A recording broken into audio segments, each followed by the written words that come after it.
Hi, my name is Keith Folse, and I'm going to talk about the vocabulary logs, a feature that you'll find in all 6 of the 4-point books with the University of Michigan Press.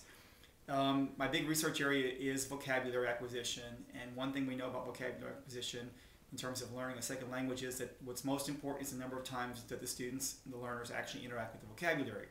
So you have 2 possibilities. A teacher could give you a list of words that are important, and that's a good thing for sure.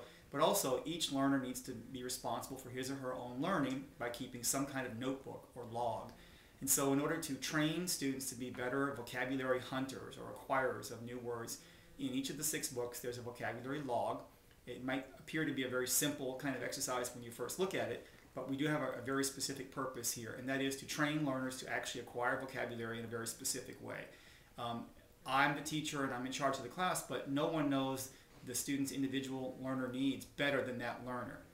I don't know which words this one learner might know, but you do, that learner does. So we want you to keep a log. And so while we're doing this idea of the log and how important it really is for learning a second language, I want to tell you a story of my own situation when I was learning Japanese.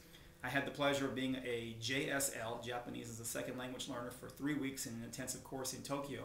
And vocabulary was a huge deal because there are no cognates with English, right? And I just saw this Japanese writing on all these pages, and I was trying to copy down the vocabulary words as fast as I can because I'm an experienced language learner and know how important vocabulary is. But in the Japanese class, one day as I was jotting words down in my notebook, and it is my notebook, the teacher came over and noted that if a word, for example, is neko, and neko means cat, which is written, there's a kanji to write the whole thing, one kanji. I didn't know any kanji, I was in Japanese 1. But there is a hiragana alphabet, or writing system, and that would be a symbol for ne and a symbol for ko. And right now, to be honest, I don't remember the symbol for ne, but I remember ko.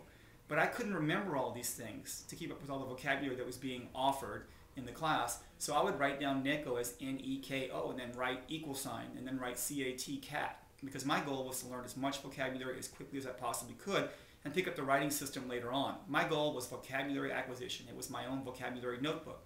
And if you know anything about Japanese as a second language, there's a huge almost battle in the field as to whether students should be allowed to use Romaji, the Roman, our alphabet, or you have to be forced to write everything down in Japanese. And as I was writing down the N-E-K-O, whatever the word of the day was, the teacher came over and she said, "Keith-san, Mr. Keith, dame desu," which means it's bad. Kind of like, I guess the equivalent of slapping you on the wrist, that you've done something really bad there. And she was chewing me out in a very nice, polite way, because she was a very nice, polite teacher, because I was using Romaji, the English alphabet, in my notebook.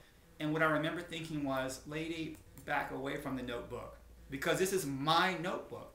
One thing that we do know is that if you want learners to review vocabulary, to recycle vocabulary, to open their notebooks and actually look at what they've written down, the number one thing is that notebook has to be appealing. It has to be what the learners actually want in their own notebook. And for me and my Zilcho level 1 or 0.5 Japanese, I couldn't write it down in Japanese. So my notebook needed to be written down in English, even though it was a Japanese class.